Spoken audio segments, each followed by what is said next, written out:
കൂട്ടുകാർക്ക് നല്ലൊരു രാത്രി ആശംസിച്ചുകൊണ്ട് മാമ്പഴത്തിന്റെ പുതിയ വീഡിയോയിലേക്ക് സ്വാഗതം. നമുക്ക് നേരെ ആദർശിന്റെ നയനയുടെ നാളത്തെ നല്ലൊരു പ്രൊമോ വിശേഷം കേട്ടാലോ. അങ്ങനെ നാളത്തെ പ്രൊമോ വിശേഷത്തിൽ കാണുന്ന നന്ദുവിന് വേണ്ടി പ്രാർത്ഥിച്ചുകൊണ്ട് നയനയും ആദർശം പുറത്തിരിക്കുകയാണ്. ഈ സമയത്താണ് ഡോക്ടർ അങ്ങോട്ട് വരുന്നത്. ഡോക്ടർ വന്ന് നന്ദുവിനെ പരിശോധിച്ച് നോക്കിയിട്ട് പുറത്തേക്ക് ഇറങ്ങി വരുവാണ്. ഈ സമയം നയന ചോദിച്ചു, എങ്ങനെയുണ്ട് ഡോക്ടറെ, നന്ദുവിന്റെ കണ്ടീഷൻ എങ്ങനെയുണ്ടെന്ന് ചോദിക്കാം. ഇപ്പൊ കുറച്ച് ബെറ്റർ ആയിട്ടുണ്ടെന്ന് പറയാം, എന്തായാലും ക്രിട്ടിക്കൽ സ്റ്റേജ് തരണം ചെയ്തിട്ടുണ്ടെന്ന് പറയാം. പെട്ടെന്ന് നയന ചോദിച്ചു, അല്ല എനിക്കൊന്ന് നന്ദുവിനെ കാണാൻ പറ്റുമോ ചോദിക്കാം. ശരി, കയറി കണ്ടോളൂ, പക്ഷെ അധിക സമയം അവിടെ നിൽക്കരുത്, പെട്ടെന്ന് തന്നെ കണ്ടിട്ട് ഇറങ്ങണമെന്ന് പറയാം. അങ്ങനെ നയന കാണാനായിട്ട് കയറി ചെല്ലുവാണ്. ഈ സമയം നയനയ്ക്ക് സങ്കടം സഹിക്കാൻ പറ്റുന്നുണ്ടായിരുന്നില്ല. കാരണം കുറച്ച് നിമിഷങ്ങൾക്കുള്ളിൽ അത്രമാത്രം വേദന തിന്നത്. ഇതുവരെ ആരോടും സത്യങ്ങളൊന്നും പറഞ്ഞിട്ടില്ല. അമ്മയെ അച്ഛനൊക്കെ ഫോൺ വിളിച്ചിട്ട് പോലും ആ കോള് പോലും അറ്റൻഡ് ചെയ്തില്ല. കാരണം എന്താ വിളിച്ചിട്ട് പറയുന്നേ, അവളുടെ അവസ്ഥ ക്രിട്ടിക്കലാന്ന് അറിഞ്ഞിട്ടുണ്ടെങ്കിൽ അവർക്ക് അത് സഹിക്കാൻ പോലും പറ്റില്ല. അങ്ങനെ നയന വളരെയധികം സങ്കടത്തോടുകൂടി അകത്തേക്ക് കയറി ചെല്ലുവാണ്. നന്ദുവിനെ കണ്ട് നയനയുടെ കണ്ണുകൾ രണ്ടും നിറഞ്ഞൊഴുകുവാണ്. നന്ദു ഇങ്ങനെ കണ്ണടച്ച് കിടക്കുമായിരുന്നു. പതുക്കെ നയന എന്നിട്ട് നന്ദുവിന്റെ കയ്യിലേക്ക് അങ്ങോട്ട് പിടിച്ചു. നന്ദു പതുക്കെ കണ്ണു തുറക്കുവാണ്. നയനയെ കണ്ടത് നന്ദുവിന്റെ കണ്ണു നിറഞ്ഞു. പെട്ടെന്ന് നയന ചോദിച്ചു, എന്തിനാ മോളെ നീ ഇങ്ങനെ ചെയ്തേ, ഞങ്ങളെല്ലാവരും നിന്റെ കൂടെയില്ലേ, എന്നിട്ട് നീ ഇങ്ങനെ ചെയ്യണ്ടായിരുന്നു. നിനക്ക് ഇത്രയ്ക്ക് ഇഷ്ടമായിരുന്നെങ്കിൽ നിനക്കന്ന് പറയാൻ മേലായിരുന്നോ? ഞാൻ അന്ന് പറഞ്ഞിട്ട് പോലും നീ അത് അനുസരിക്കുമല്ലേ ചെയ്തേ. എന്നാലും വേണ്ടായിരുന്നു കേട്ടോ. ഒരു പ്രണയം കൊണ്ട് തീരുന്നതാണോ? ഒരു പ്രണയത്തിന് വേണ്ടി ജീവിതം ഹോമിക്കാനുള്ളതാണോ? നിനക്ക് വേണ്ടിയിട്ട് ഞാൻ, അച്ഛൻ, അമ്മ, ഞങ്ങൾ എല്ലാവരും ഉണ്ടല്ലോ. ഇത് കേട്ടെന്ന് നന്ദു പെട്ടെന്ന് പറഞ്ഞു, എനിക്ക് സഹിക്കാൻ പറ്റില്ല ചേച്ചി, അതുകൊണ്ടാന്ന് പറയണം. പെട്ടെന്ന് നേഴ്സ് വന്നിട്ട് പറഞ്ഞു, അതെ അധികം സംസാരിപ്പിക്കണ്ടെന്ന് പറയാം. നയന പറഞ്ഞു, അതെ നീ സന്തോഷമായിട്ടിരിക്കുക, പുറത്ത് ഞാനും ആദർശേട്ടനൊക്കെ ഉണ്ട്, എന്റെ മോൾക്കൊന്നും സംഭവിക്കില്ല എന്ന് പറഞ്ഞ് നന്ദുവിനെ ഞങ്ങളുടെ ആശ്വസിപ്പിച്ചിട്ട് പുറത്തേക്ക് ഇറങ്ങി വരുക. അങ്ങനെ നയന പുറത്തിറങ്ങി നയനക്ക് സഹിക്കാൻ പറ്റിയില്ല. പെട്ടെന്ന് ആദർശം പറഞ്ഞു, ഇനിയിപ്പൊ എന്തിനാ നീ കരയണേ, അപകട നിലയൊക്കെ തരണം ചെയ്തല്ലോ എന്ന് പറയാം. എന്നാലും നന്ദുവിന്റെ അവസ്ഥ കണ്ട് എനിക്ക് സഹിക്കാൻ പറ്റുന്നില്ലെന്ന് പറയാം. ഈ സമയം ആദർശം പറഞ്ഞത്, എന്റെ ഫോണിലേക്കും അച്ഛനും അമ്മയെ വിളിച്ചുകൊണ്ടിരിക്കുന്നുണ്ട്, ഞാൻ ഇതുവരെയായിട്ടും കോൾ അറ്റൻഡ് ചെയ്തില്ലെന്ന് പറയാം. നയന പറഞ്ഞു, ഇനിയിപ്പോ നമുക്ക് എത്ര സമയം ഇങ്ങനെ കള്ളത്തരം പറഞ്ഞ് പിടിച്ചിരിക്കാൻ പറ്റും? അവരിപ്പൊ തന്നെ നമ്മളെ അന്വേഷിക്കാൻ തുടങ്ങിക്കാണും. കാരണം കല്യാണം കഴിഞ്ഞ് കഴിയുമ്പോ ഫോട്ടോ സെക്ഷനായി സദ്യയായി ആ സമയത്ത് നമ്മൾ അവിടെ എത്താതിരുന്നിട്ടുണ്ടെങ്കിൽ അവർക്ക് സംശയം. ഒരു കാര്യം ചെയ്യാം, ആദർശാണ് അങ്ങോട്ട് പോയിക്കോളാൻ പറയണം. പെട്ടെന്ന് ആദർശം പറഞ്ഞു, ഞാൻ തനിച്ചെങ്ങനെയാ പോകുന്നേ, ഞാൻ ചെന്നിട്ടുണ്ടെങ്കിൽ നീ എന്ത് ചെയ്യാന്നുള്ള ചോദ്യം വരും, അപ്പൊ ഞാൻ അതിന് എന്താ മറുപടി പറയേണ്ടതെന്ന് ചോദിക്കുക.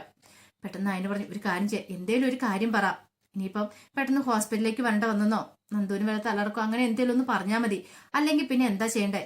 പക്ഷെ എനിക്കറിയത്തില്ല, ഞാൻ അങ്ങനെ തന്നെ ചെന്നിട്ടുണ്ടെങ്കിൽ അവരുടെ മുന്നിൽ ചിലപ്പം എനിക്ക് എന്തെങ്കിലുമൊക്കെ വിളിച്ചു പറയേണ്ടി വരും. ചിലപ്പം നന്ദുവിന്റെ മുഖമായിരിക്കും എന്റെ മനസ്സിലേക്ക് വരുന്നത്. അതുകൊണ്ട് നമുക്ക് ഒരുമിച്ച് പോയാൽ മതി, ഇപ്പൊ ഇവിടുത്തെ കാര്യങ്ങൾ നടക്കട്ടെ, കല്യാണമൊക്കെ എന്താണെങ്കിലും അവിടെ മംഗളകരമായിട്ട് നടന്നല്ലോ, ഇനിയിപ്പൊ അതിനെക്കുറിച്ച് ചിന്തിക്കണമെന്ന് പറയാം. ഈ സമയം ജലജ നോക്കുവാണ്. അവിടെ എങ്ങും നോക്കിയിട്ട് നയനെയൊന്നും കാണുന്നില്ല.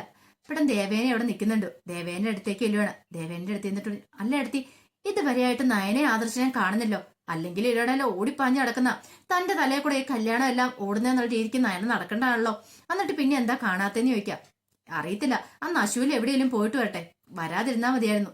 അല്ല അപ്പൊ ആദർശം, അതാണൊരു വിഷമം. മിക്കവാറും എനിക്ക് തോന്നേ ആ താലിച്ചരട് അങ്ങനത്തെ പരിപാടി കാണിച്ചോണ്ട് അവൾ മിക്കവാറും ആദർശനെ വിളിച്ചോണ്ട് പോയതാന്ന് തോന്നേ. ഇങ്ങോട്ട് വന്നിട്ടുണ്ടെങ്കിൽ നമ്മൾ വഴക്ക് പറയുമെന്ന് പേടിച്ചിട്ടായിരിക്കും. താലി അവള് നന്നായിട്ട് മുറുക്കാതെ അയച്ചു വെച്ചിരിക്കുമല്ലായിരുന്നോ, അപ്പൊ അതിന്റെ ഒരു ഭയം ഉള്ളിൽ കാണും, അതുകൊണ്ടായിരിക്കും അവള് വരാത്തേന്ന് പറയാം.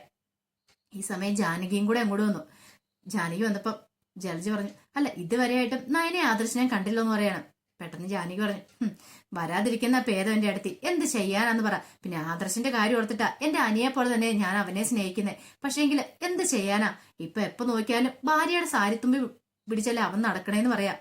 ചേർച്ച പറഞ്ഞ, അത് ശരിയാ, അവൾ എന്തോ തലയണമന്ത്രം ചെയ്തിട്ടുണ്ടെന്ന് തോന്നേ. അന്ന് ആ വീട്ടിൽ പോയി വന്നതിന് ശേഷം അവൾക്ക് ഇത്തിരി അഹങ്കാരം കൂടിയിട്ടുണ്ട്. അവളാണെങ്കിലോ ഇപ്പൊ ആദർശന്റെ പുറകെന്ന് മാറുന്നില്ല. ആദർശം അതുപോലെ തന്നെ. ആദർശ് ഇപ്പൊ അവള് പറയുന്നതല്ലാതെ അനുസരിക്കുന്നില്ല. അല്ലെങ്കിലും ഏട്ടത്തേക്ക് ഇപ്പൊ ഒരു വിലയും തരുന്നില്ലല്ലോ എന്ന് പറയാം. ഈ സമയത്ത് അനി അവിടെയെല്ലാം നോക്കുക. അവിടെ എങ്ങും നോക്കിയിട്ടെങ്ങും ആദർശനെ കണ്ടില്ല. പെട്ടെന്നാണ് ജയനെ അങ്ങോട്ട് വരുന്നത്. ജയനെ കണ്ടെന്ന് ചോദിച്ചു, അല്ല വല്യച്ച ആദർശനെ കണ്ടില്ലോ എന്ന് പറയണം. അവനിവിടെ എവിടെയോ ഉണ്ടോ മോനെ, ഇപ്പൊ തന്നെ വരുമായിരിക്കും എന്ന് പറയാം. അല്ല കല്യാണം കഴിഞ്ഞിട്ട് ഞാൻ നോക്കിയായിരുന്നു, നയനേച്ചനെ കണ്ടില്ല, ആദർശനെ കണ്ടില്ല. അവരെന്താ, അവര് ചിലപ്പോ താഴെ എവിടെയെങ്കിലും ഉണ്ടായിരിക്കും എന്ന് പറയാം. പക്ഷേങ്കിൽ അനിയുടെ മനസ്സിൽ നന്ദു എവിടെയെന്ന് ചോദിക്കണം എന്നുണ്ടായിരുന്നു. അതിപ്പം വല്യച്ഛനോട് ചോദിക്കാൻ പറ്റത്തില്ലോ, അതുകൊണ്ട് ചോദിക്കാതിരിക്കുക. പക്ഷെ അവിടെ എല്ലാം അവന്റെ കണ്ണുകൾ തിരയുന്നുണ്ടായിരുന്നു. അനാമിക ഇതെല്ലാം ശ്രദ്ധിച്ചു. ഓഹോ, ഇപ്പോഴും ഇവന്റെ മനസ്സിൽ അവളാണ് ആ നന്ദു.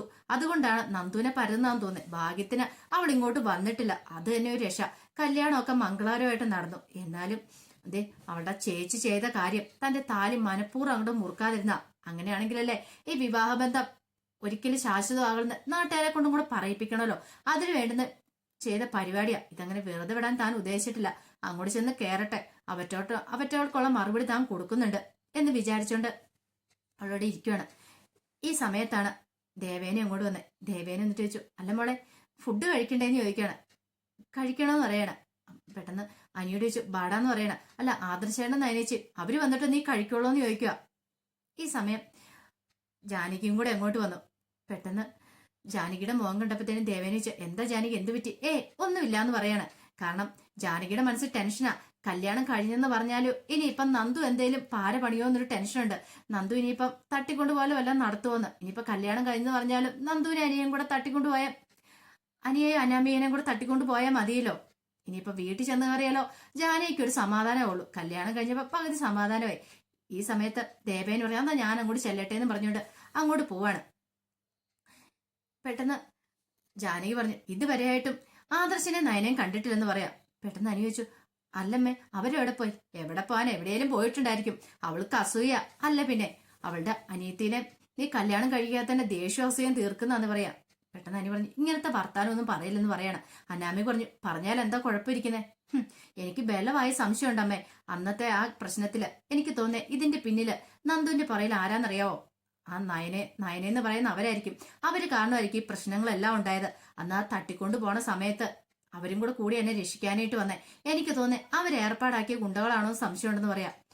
ഇത് കേട്ടത് പെട്ടെന്ന് അങ്ങോട്ട് എനിക്ക് ദേഷ്യം വന്നു. ദേ അനാമിക, നീ അനാവശ്യം പറയില്ലെന്ന് പറയണം. നിന്നെ വന്ന് രക്ഷിച്ച ആരൊക്കെയാ? നന്ദു നയനേച്ചും കൂടെ അല്ലേ? എന്നിട്ടാണ് നീ വർത്താനം പറയുന്ന ചോദിക്കുക. പിന്നല്ലാതെ അല്ലെങ്കിൽ പിന്നെ എന്നെ തട്ടിക്കൊണ്ടുപോയത് ആരാ? അല്ല എനിക്കറിയെങ്കിൽ അനി പറയാണ്. എനിക്കറിയെങ്കിൽ പിന്നെ ഞാൻ പറയത്തില്ലായിരുന്നു പറഞ്ഞ് അനി അങ്ങോട്ട് ദേഷ്യപ്പെടുവാണ്. പെട്ടെന്ന് ജാനകി പറഞ്ഞു, നീ എന്തിനാ അവളോട് ദേഷ്യപ്പെടുന്നേ? അതെ, മോളോട് ദേഷ്യപ്പെടേണ്ട കാര്യമൊന്നുമില്ല. പണ്ടത്തെ പോലെ ഒന്നുമല്ല. ഇതേ അവള് അനന്തപുരി വീട്ടിലെ മരുമോളാ. ആ ഒരു സ്ഥാനവും ബഹുമാനവും ഒക്കെ നീ അവൾക്ക് കൊടുക്കണം. പറഞ്ഞു കേട്ടല്ലോ. മുമ്പത്തെ പോലെ ഒന്നും അല്ലാന്ന് പറയണം. ഇത് കേട്ടതും അനി പറഞ്ഞു, അതെ, തെറ്റ് കണ്ടാൽ ഞാൻ ആരാന്ന് നോക്കല്ല. ഭാര്യയാളിലും കൊള്ളാം, ആരാളിലും കൊള്ളാം. തെറ്റ് കണ്ടിട്ടുണ്ടെങ്കിൽ ഞാൻ അവിടെ വിളിച്ചു പറയുന്നു പറയാം. ഇപ്പം നയനേടത്തിയ നന്ദുവിനെ കുറ്റപ്പെടുത്തേണ്ട കാര്യം ഇവൾക്കില്ലായിരുന്നു. പാലം കിടക്കുവോളം നാരായണന്ന് വെച്ചിട്ട് പാലം കടന്നു കഴിയുമ്പോൾ പാലം വലിക്കുന്ന സ്വഭാവം അത് ശരിയല്ല അനാമിക എന്ന് പറയാം. അനാമിക പറഞ്ഞു, എനിക്കറിയാം ഇങ്ങനെ പറയുന്നതിന്റെ കാരണം എന്താന്ന്. ആ നന്ദുവിനെ കിട്ടാത്തതിന്റെ ദേഷ്യമല്ല നിനക്കെന്ന് ചോദിക്കുക. ഒരു നിമിഷം എനിക്കും കൂടെ ദേഷ്യം വന്നു. അനി പറഞ്ഞു, നിന്നോട് പറഞ്ഞിട്ട് കാര്യമില്ല, എന്നെ പറഞ്ഞിട്ട് മതിയെന്ന് പറഞ്ഞിട്ട് അനി അങ്ങോട്ട് എന്ത് ചെയ്യണം, അങ്ങോട്ട് പോവാ. ആ കയ്യില് മാല അങ്ങ് കഴുത്തങ്ങ് വലിച്ചുരുട്ട് അതും കൂടെ അങ്ങ് ഇട്ടിട്ട് അങ്ങോട്ട് പോവാണ്. ഇത് കണ്ടതും ജാനകി പറഞ്ഞു, കണ്ടില്ലേ അവന്റെ പോക്ക് കണ്ടില്ലേ എന്ന് പറയണ. പെട്ടെന്ന് അനാമിക പറഞ്ഞു, ഇതമ്മേ ഞാൻ പറഞ്ഞത് കണ്ടോ, ഇപ്പൊ തന്നെ കണ്ടില്ലേ ഇങ്ങനെ പോയിട്ടുണ്ട്. എങ്ങനെയായി തോന്നുന്നു എനിക്കറിയത്തില്ല. കല്യാണം വരെ നടന്നു, പക്ഷെ മുന്നോട്ടുള്ള ജീവിതം അമ്മ എങ്ങനെയെങ്കിലും അനിയൊന്ന് പറഞ്ഞ് തിരുത്താൻ നോക്ക്. അത് മാത്രല്ല, ഒരു കാരണവശാലും നന്ദു അനന്തപുരിയുടെ വീട്ടിലേക്ക് വരാതിരിക്കാൻ അമ്മ ശ്രദ്ധിക്കണമെന്ന് പറയാം. പെട്ടെന്ന് ജാനകി പറഞ്ഞു, മോള് പേടിക്കൊന്നും വേണ്ട കേട്ടോ. ഒരു കാരണവശാലും അവള് അനന്തപുരി കാലുകുത്തത്തില്ല. അതിനുള്ള വഴിയൊക്കെ ഞാൻ കണ്ടിട്ടുണ്ട്.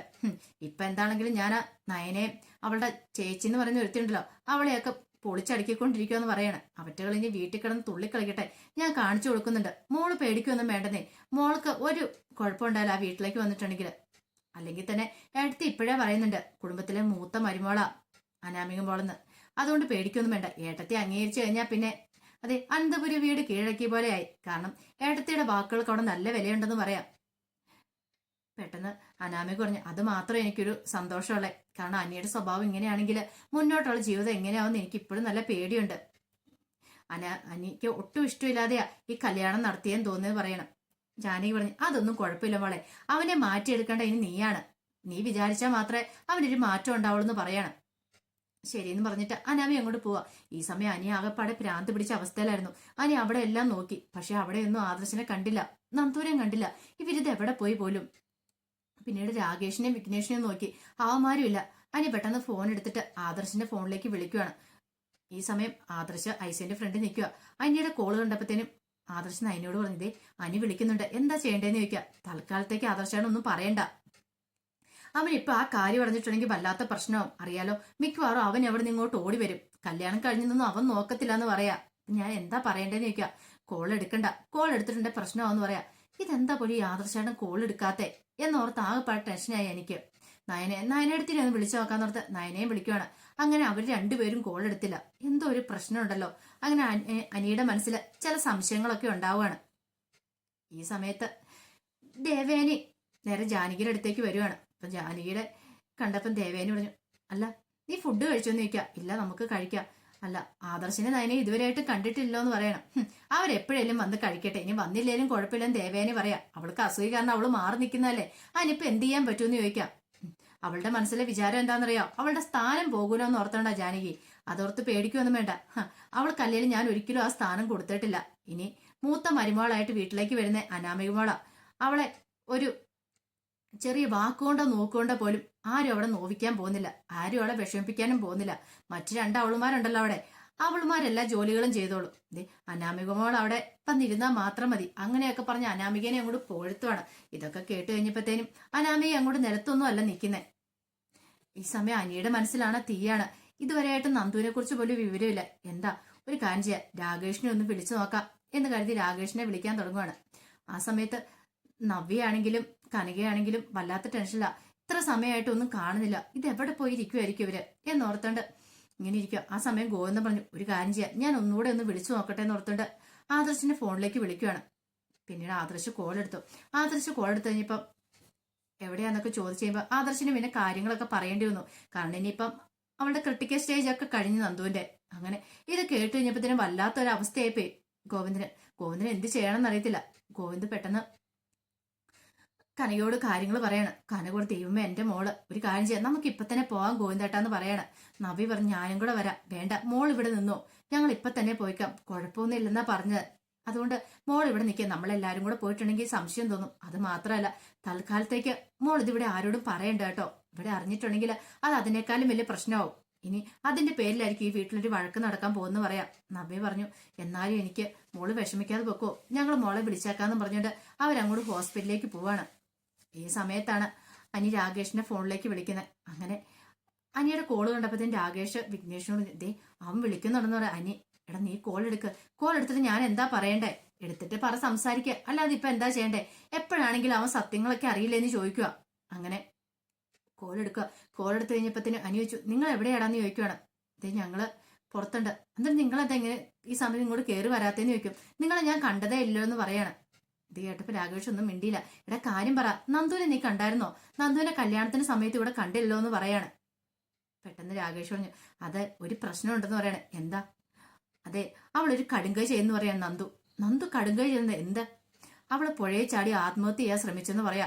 ഇത് കേട്ടത് ഒരു നിമിഷം എന്താണ് കേട്ടെന്ന് പോലും അറിയത്തില്ലാത്ത ഒരവസ്ഥയായിപ്പോയി എനിക്ക്. അനി ഞെട്ടിത്തെറിച്ചു പോയി. അനി ഇത്ര ഒരിക്കലും പ്രതീക്ഷിച്ചില്ല നന്ദു അപ്പൊ തന്നെ ഇത്രമാത്രം സ്നേഹിക്കുന്നുണ്ടായിരുന്നോ എന്നൊരു ചിന്ത അനിയുടെ മനസ്സിലേക്ക് വരുവാണ്. ആകെപ്പാടെ വല്ലാത്തൊരവസ്ഥയായിപ്പോയി എനിക്ക്. അപ്പൊ അതിന്റെ വിശേഷങ്ങളൊക്കെയാണ് നാളെ കാണാൻ പോകുന്നത്. ആ വിശേഷങ്ങളൊക്കെ നമുക്ക് എല്ലാവർക്കും കാത്തിരിക്കാം കേട്ടോ.